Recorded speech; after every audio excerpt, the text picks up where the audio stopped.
He talked to immigration because I committed marriage fraud. This isn't a love story. It's a psychological car crash. Gino and Jasmine didn't fall in love. They collided, and TLC sold tickets.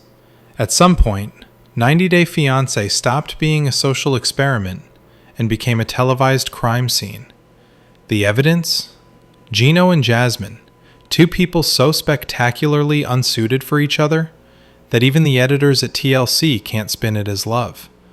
What began as a transactional romance on a sugar baby website evolved into a masterclass in emotional manipulation, delusion, and mutual destruction. Let's dispense with the fantasy that either of them was in love. This was a negotiation gone rancid. Gino, a perpetually flustered middle-aged man with the charisma of a tax return, wanted validation in the form of a younger, attractive woman. Jasmine, a professional emotional contortionist, wanted financial security, cosmetic surgery, and, if the visa came through, U.S. citizenship. Both parties entered into the arrangement with full awareness of the terms. What neither accounted for was how violently those terms would implode once feelings, jealousy, and ego entered the chat. Jasmine, to start, is not the misunderstood Latina heroine that some online defenders would have us believe. She didn't simply fall out of love or grow tired of Gino's repression. She drained him, emotionally, financially, and psychologically, with the precision of a career grifter. He paid for her luxury apartment in Panama, conveniently located in the same building as the ex-boyfriend she once filmed homemade porn with. She hid this detail until it could no longer be concealed, because transparency isn't exactly a hallmark of narcissism. She berated him for every perceived slight, from tipping a waitress to existing as a bald man. She even humiliated him publicly over his lack of sexual performance, while somehow expecting him to perform on command for a woman who treated him like an unpaid intern. Her list of offenses reads like a psychological warfare manual. Refuse intimacy? Check. Demand luxury implants with his money, then claim the charitable funding came from an ex? Check. Convince him into an open relationship, then get pregnant by another man? Check. When Gino's libido and mental health inevitably collapsed under the constant verbal assault, she weaponized that too, mocking his withdrawal as proof of his inadequacy, rather than the textbook symptom of trauma. One doesn't need a degree in psychology to recognize emotional abuse when it's screaming in your face in a sequined bikini. And yet, the narrative persists that Gino deserved it. As if his mistake, sending Jasmine's topless photo to his ex in a pathetic moment of spite, erased every other crime committed against him. Yes, Gino's behavior was repulsive.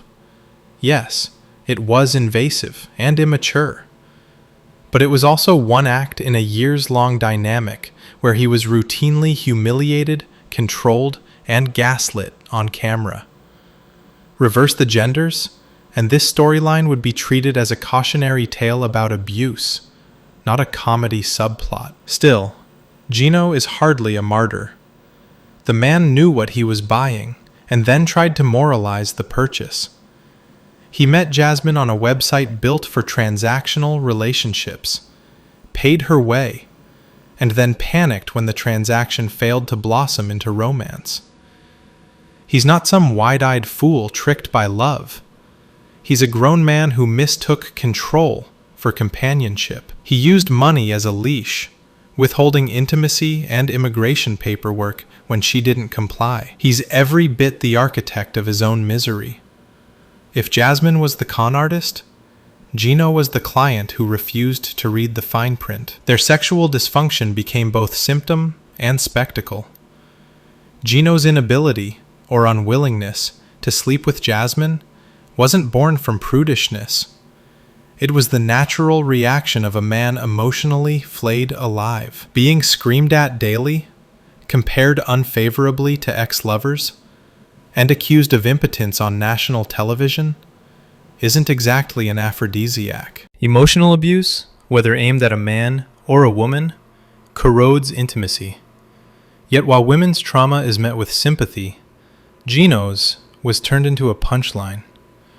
Apparently, in reality TV logic, male victims don't count. The hypocrisy reached new heights when Jasmine, once too traumatized to have another child, miraculously became pregnant by her new partner, Matt, the human beige couch who initially treated her with apathy before discovering that a pregnant reality star equals screen time. Watching their sudden affection unfold was like witnessing bad improv. Every emotional beat felt rehearsed, every tear calculated. Even Jasmine's apologies arrived prepackaged in manipulation, weaponized crocodile tears designed to disarm and redirect. Then there's the family subplot. Gino's cousin and his wife, the self-anointed flying monkeys of Jasmine's narcissistic kingdom.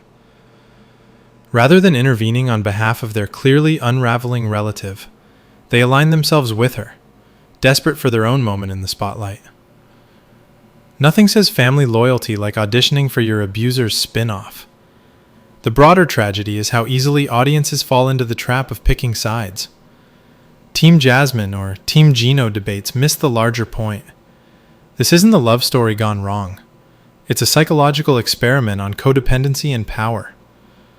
Both parties are unreliable narrators in a saga that should have ended before the first K-1 visa application was filed. Gino's need for control met Jasmine's need for chaos, and TLC kept the cameras rolling. The result is not entertainment. It's televised erosion of two people's humanity. Jasmine's defenders point out Gino's porn addiction and emotional coldness, as if that negates her deceit. Others frame her outbursts as cultural passion, her jealousy as proof of love. But passion doesn't excuse psychological torment. Love doesn't involve GPS tracking, screaming matches, or leveraging someone's trauma for sympathy. Nor does it require an audience to watch your breakdown in real time. Meanwhile, Gino's supporters cast him as the tragic victim of an unhinged femme fatale. That's equally naive. This was never a fairy tale gone sour.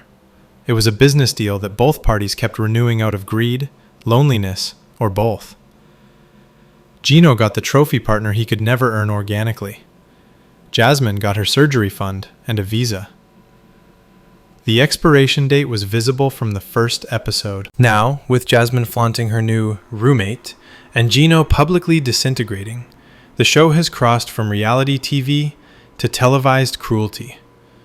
There's nothing left to mine here but misery.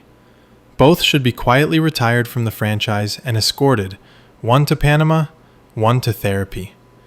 If justice existed in the TLC universe, Jasmine would be permanently banned from US soil, Gino would finally learn what a boundary is, and the viewers would be spared another minute of this emotional dumpster fire. Because in the end, the only real victims are the audience, those who tuned in expecting entertainment and were instead handed a cautionary tale about what happens when loneliness, vanity, and desperation sign a marriage license together.